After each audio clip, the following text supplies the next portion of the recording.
We have seen this in Narok Town, in Malava, and in Mbeere North. Unmarked SUBARU, famous SUBARU foresters have been roaming Chicago and Malava not to protect citizens, but to intimidate them. This is unacceptable in a democratic nation. Number two, the shameless bribery and manipulation of voters by senior state officers, including MPs, MCAs, chiefs, PSCs, CSCs, speakers of both houses of parliament, as well as county assemblies, the prime cabinet secretary, the deputy president, and the president himself, all misusing state machinery, including government vehicles, relief food, and non-food items like mattresses and blankets meant for disaster victims. And even letters of appointment to Kenyan embassies issued in public barazas. I think we have all seen this. This is a misuse of public trust and public resources. Call it plainly abuse of office by this current regime. Number three, we have credible information that the serialization of 820 printed ballots, that's very important, 820,000 printed ballots was not done correctly and not properly inspected. This has created a dangerous loophole for ballot stuffing through extra or unaccounted for ballots. We are further aware that 30,000 pre-marked ballots have already been dispatched to the targeted battleground areas of Magarini, Malava, and Mbeere North through compromised presiding officers. This strikes at the heart of electoral integrity. Fourth, we have seen extended and illegal campaigns conducted by regime agents well beyond the official campaign period, escorted by police officers and accompanied by hired goons. This is a deliberate attempt to tilt the playing field and subvert the will of the people. Number five, violence is being prepared and deployed as a tool to cripple these by-elections. There is a well-coordinated scheme involving sections of the police, hired goons, and compromised IEBC officials. In Malava, for example, hired goons reportedly under the command of Lugari MP Mbeere are expected to spark violence using pangas and rungus and other crude weapons. They are to be protected by police, including a special team which has already been dispatched from Nairobi and we are monitoring their movements, the infamous SUBARU unit. Once voting is disrupted, compromised IEBC ballots, compromised IEBC officers and clerks are expected to use that chaos to stuff ballots. We saw this pattern during the Gen Z protests, where police did not stop goons, but actually enabled them. We have again seen police in Narok and Kabuchai captured on camera moving goons and distributing funds. This is a betrayal of the oath to protect. Finally, ladies and gentlemen, as we stated on November 20th, there is a deliberate plan to misuse mobile phones in polling stations in ways that violate the secrecy of the ballot. The response from IEBC has been weak and insufficient, with the junior officer in Magarini giving a half-hearted explanation to an issue that demands the full attention of the chairperson and indeed the entire commission.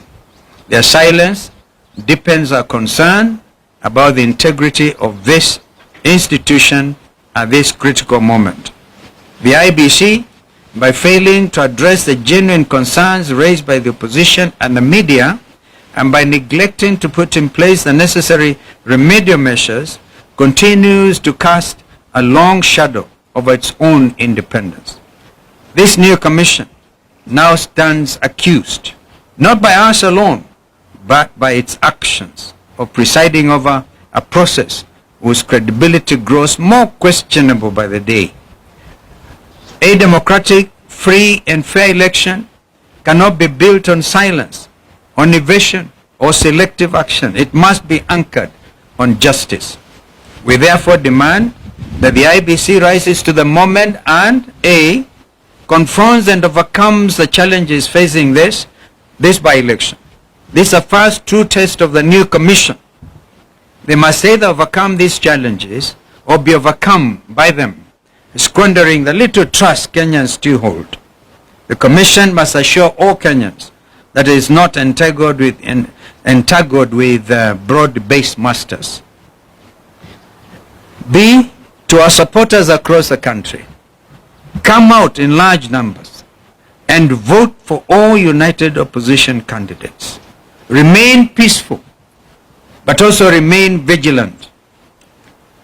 Document every irregularity and promptly report every form of electoral malpractice witnessed in your constituencies or in your wards.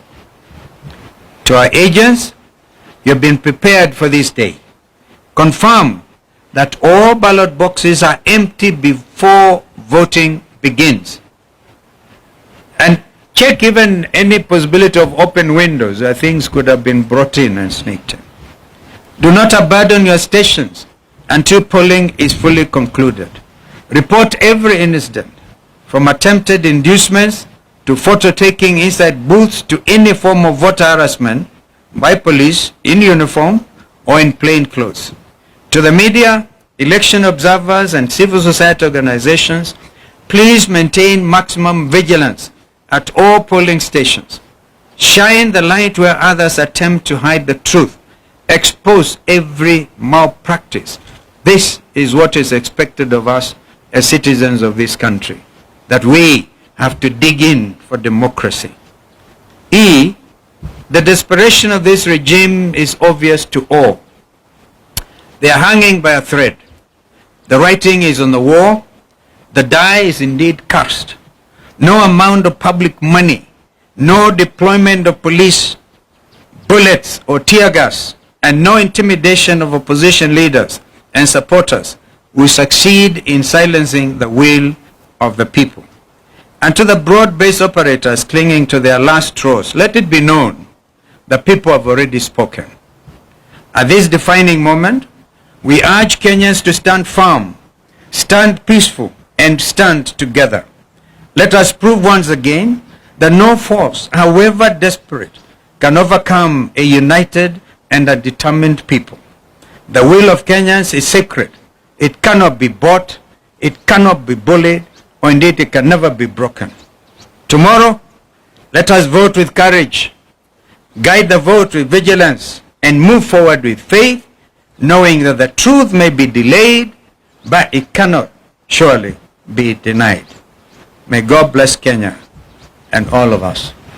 My colleagues may want to add, but to do that aspect I talked about, the 820,000 ballots already printed.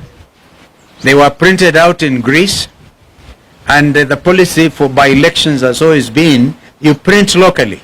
The Kenya Literature Bureau, for example, has been in that business. And it is also important to know that no certificate, and we want IEBC to prove us wrong, no certificate of inspection and receipt has been received. So we are aware that this has been a quiet thing. And as we speak, Mr. Marjan is on the ground in Mbeere to try to make sure that what is already been planning, as we said the other day when my colleagues were out on the field, last Thursday in particular, we did point out that Marjan is under instructions of the former commissioner, Professor Guli, who is William Ruto's political advisor on matters to do with IEBC. So IEBC, you are clearly on notice. So please, when the agents are there and the names are read out, I'll give an example. Any vote ya Karis in Mbeere North, if the clerks read Karis, please agents demand to see the marked ballots. And at the end of it, before the presiding officer presses the send button, please ensure that the numbers that have been now kind of identified and announced, yeah, are also the same figure that will get now transmitted by the send button. We are saying this because we are aware in the case of Mbeere, no? 15,000 ballots have already been particularly voted. They have already marked them.